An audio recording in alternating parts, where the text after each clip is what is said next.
లేము అని మీకు చెప్తా ఉన్నా.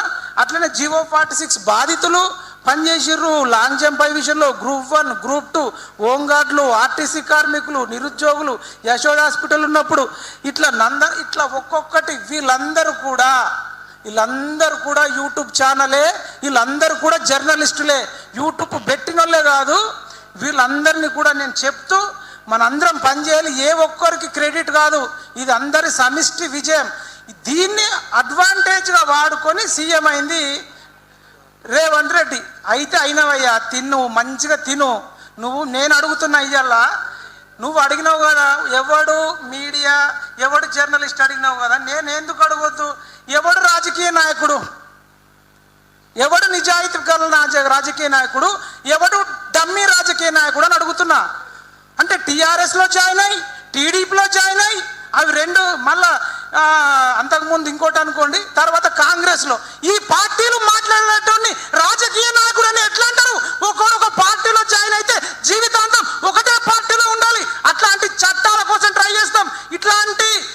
ఇట్లాంటి డమ్మీ రాజకీయ నాయకులను మన అందరం కూడా సిద్ధాంతం లేని వాళ్ళను తీసి అవతల పడవలసిన అవసరం ఉంది. ఇట్లాంటి వాడా అండి? కొడంగలేమో కృష్ణారెడ్డికి రాసి ఇచ్చిండు, హైదరాబాద్ తిరుపతి రెడ్డికి రాసి ఇచ్చిండు, ఇంకొక ఆయన పేరు కామారెడ్డిలో ఇన్ఛార్జ్ ఇచ్చిండు కొండలరెడ్డికి రేపు కొండలు దవ్వుకోవడానికి ఇస్తావా? జగదీష్ రెడ్డికి అమెరికాలు ఇచ్చినావు, అక్కడ అమెరికాలో కొండలరెడ్డి మోసం చేస్తా 80 ఏళ్ళ ముసలాయినా నాకు అప్పట్లోనే మోసం చేసిండని చెప్పిండు. అడగకూడదా? ఇట్లాంటి ఆట మొదలైంది. ఇంతకాలం ఏమనుకున్నామంటే పోనీలే అనుకున్నాం. ఏందయ్యా నీ మాటలు? పనికి మాలినోళ్ళను మా విట్టలనే చెప్తుండు. 1000 మందికి 36 ఎకరాలు ఇచ్చిండండి. తెలంగాణలో ఉన్న యువత మొత్తం వినాలి. 36 ఎకరాలు, ఎకరం 100 కోట్లట, 3600 కోట్లు. వీడి మీద ఒక్కడి మీద కేసు కాలేదు, ఒక్కడు కూడా జైలుకు పోలేదు, ఒక్కడు కూడా హరాస్మెంట్కి గురి కాలేదు. 3600 కోట్లు విలేకరుల పేర్లు చెప్పిస్తే మిగతా వాళ్ళు ఎడబోవాలి? ఇక్కడ వచ్చిన వాళ్ళు ఎవరు కష్టపడలేదా? నేరెళ్ళ బాధితులు ఎంత కష్టపడ్డారు, కోలారీష్ ఎంత కష్టపడ్డాడు, ఇప్పుడే వచ్చిండు సద్దాం ఎంత కష్టపడ్డాడు. వీళ్ళంతా మనుషులు కారా? నీకెవడు గుర్తుకు రాదా? నువ్వు ఎవరిల్లు కూలగొడుతున్నావు అడుగుతారు మా పృథ్వీ అన్న బిడ్డలన్న. నువ్వు ఫస్ట్ కోటీశ్వర్లే కూలగొట్టి పేదోడి కూలగొట్టు, కొందరి కూలగొట్టి మళ్ళీ కొత్త చట్టం తెస్తావా? అంటే చట్టం తెచ్చిన తర్వాత కూలగొట్టన్నా, కూలగొట్టిన తర్వాత చట్టం తేవన్నా? ఇట్లా అడుగుతే తప్ప నీకు వత్తన్నా? అడుగులకు మడుగులు వత్తన్నా? మహా టీవీ నిజమైన ఛానల్, TV5 నిజమైన ఛానల్ నీ దృష్టిలో. ఆంధ్రజ్యోతి, ఈనాడు, ఏబిఎన్, ఇవన్నీ వెలుగు, ఆంధ్రజ్యోతి, సాక్షి పేపర్లు, ఇవి ఆంధ్ర ఛానళ్ళు నిజమైన ఛానళ్ళు. ఇక్కడ పుట్టిన ప్రతి ఒక్కరు తిరుపతి తెలంగాణ బిడ్డ, భూపాలపల్లి బిడ్డ దాసరి శ్రీనివాస్ అన్న, పటన్ చెరువు బిడ్డ శ్రావ్య, నేను నిజామాబాద్ బిడ్డను, బిడ్డలన్న ఖమ్మం అన్నది వరంగల్ పృథ్వీ అన్నది. మేమందరం తెలంగాణోళ్ళు. నీ దృష్టిలో చెప్పు మరి, తెలంగాణోడు జర్నలిస్టు కాదు, తెలంగాణోడు యూట్యూబోడు కాదు, ఓన్లీ ఆంధ్ర ఛానళ్ళు. ఈనాడు మా ఛానల్, TV5, ఆంధ్రజ్యోతి రాసుకో. దువ్వాడ శ్రీనులు దువ్వెన ఈ పేపర్ లిస్టోడు నిజమైన ఛానల్. అదే రెడ్డి వారి కుంటలో ఇల్లు కట్టుకున్న రెడ్డి గారి ఇల్లు అంటే ఆమె జర్నలిస్ట్ కాదు. అడగొద్దా?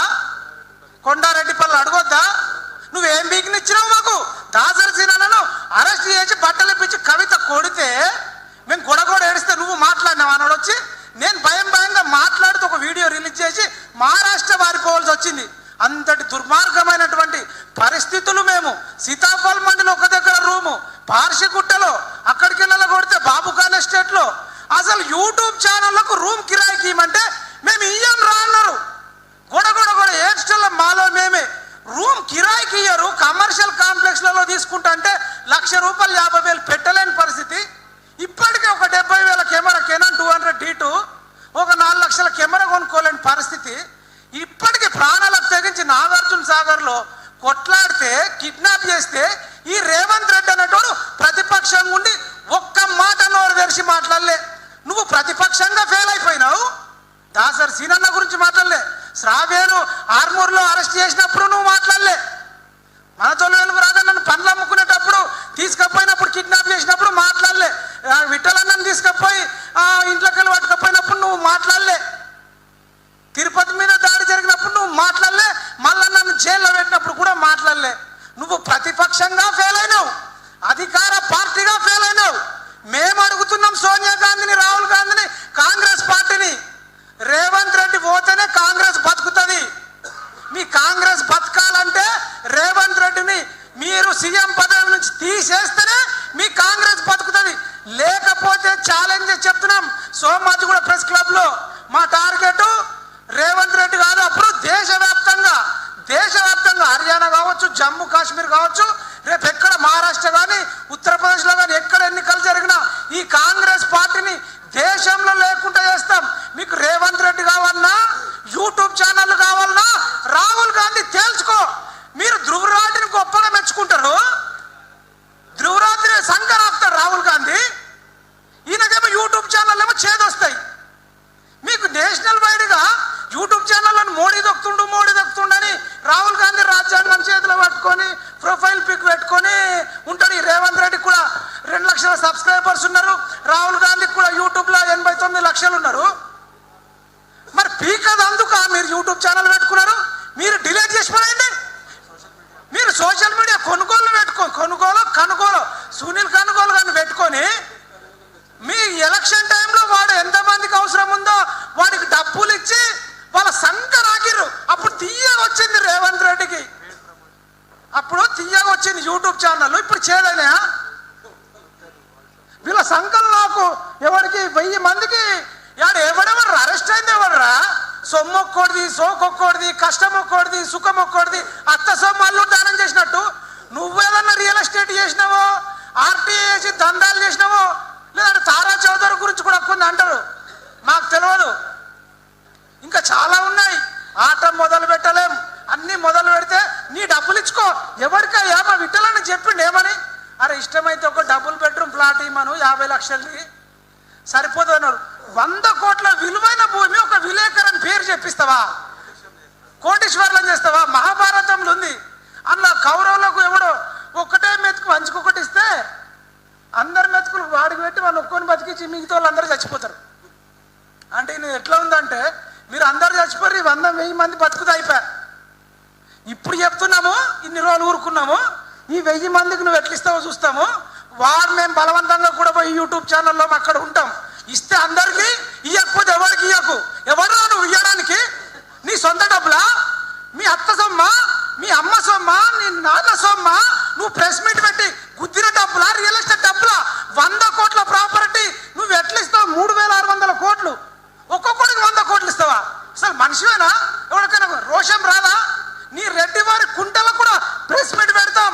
అదేవిధంగా అక్కడ నువ్వు ఫార్మా పెడుతున్నావు, పిల్లలు పంపించారు గ్రీన్ ఫార్మా. అసలు ఫార్మా అంటేనే కలుషితము. గ్రీన్ ఫార్మ్ ఉంటుంది ఎక్కడన్నా?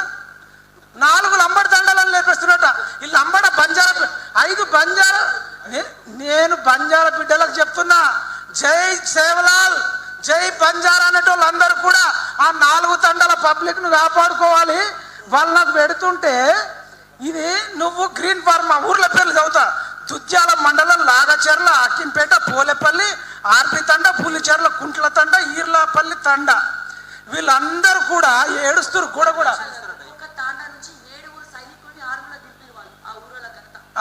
ఇది నువ్వు ఇట్లాంటి కథలు పడుకుంటా యూట్యూబ్ ఛానల్. ఎకరం 50 లక్షలు ఉంటే నువ్వు 7 లక్షలు 8 లక్షలు ఇచ్చి చేతులు దులుపుకుంటావా? ఇంత క్రిమినల్ ఆలోచనలు చేస్తూ ఏమో దయ్యాలు వేదాలు వాళ్ళు ఇచ్చినట్టు, సత్యహరిచంద్రుడు భూమిత్తికి వచ్చినట్టు నువ్వు చెప్పడం, వాళ్ళు చదాలు సపర్లు కొట్టడం ఏందది? అడిగేటోళ్ళు లేడా? మా అంటే ఏం చేస్తావయ్యా? లారీలు పెట్టి గుర్తించి చంపించే సంస్కృతి ఉందని చెప్తారు మీ అన్నదమ్ములకు. చేస్తే చేసుకోండి, ఉంటే ఉంటారు, పోతే పోతారు. అసలు పబ్లిక్ అడుగుతున్నా, మనకు సిగ్గుచరం లేదా? ఇంత దౌర్జన్యాలు చేస్తే అడగాలని లేదా? మేము వాళ్ళకి అమ్ముడు పోతే రేపే అమ్ముడు పోవచ్చు. చెక్క భజన చేయాలా? చెక్క భజన చేస్తే నెలకు 2 లక్షలు 5 లక్షలు ఇస్తాడు. మేము అమ్ముడు పోయేటోళ్ళం అయితే కేసీఆర్ గారు ఇప్పటికైనా వాడు పంపుతుండయా. అప్పుడు 2-3 కోట్లు ఇస్తాడు ఇడున్న వాళ్ళందరికీ. ఇప్పటికైనా 2-3 కోట్లు ఇస్తాడు. మాకు డబ్బులు వద్దు, పబ్లిక్ ముద్ద ఏమనుకుంటే మీరు రారు, వాడేమో మారడు. ఆ కేసీఆర్ను జోకడం ఇష్టం లేదు, ఏం చేయనో తెలియదు. Rules guide lines, community guide lines అని యూట్యూబ్ ఓడేస్తాడు. ఎవరికి చెప్పుకోవాలన్నాయా? వచ్చే ఇంకా 40,000, ఖర్చు 1,00,000 రూపాయలు.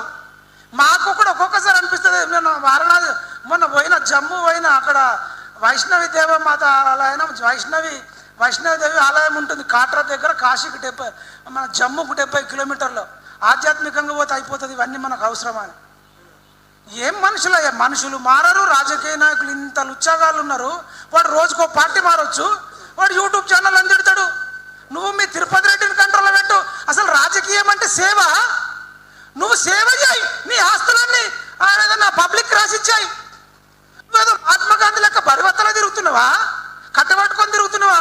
పెద్ద బిల్డరు, బిజినెస్, డబ్బులు, కోట్లు, రియల్ ఎస్టేట్ చేసుకుంటా నువ్వు మహాత్మా గాంధీ, సుభాష్ చంద్ర బోసు, ఛత్రపతి శివాజీ, మహమ్మద్ ప్రవక్త, జై శ్రీకృష్ణ, శ్రీకృష్ణుడు లెక్క, శ్రీరాముడు లెక్క నువ్వు ప్రవచనాలు చెప్తే సిగ్గు అనిపిస్తుంది.